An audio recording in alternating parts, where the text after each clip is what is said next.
How to remove a phone number from your Facebook account. What's up, everyone? Today I'll show you guys how you can easily remove your phone number from a Facebook account.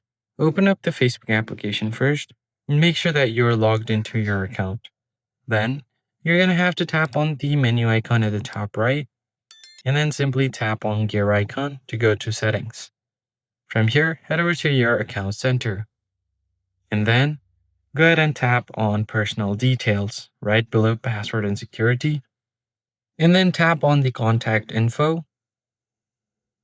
Now simply tap on the phone number. And all you have to do now is tap on the delete number option to delete it from your account. Now, if you're sure that you want to delete it, just tap on the delete button and you should be good to go. If you found the tutorial helpful, be sure to like the video down below and subscribe.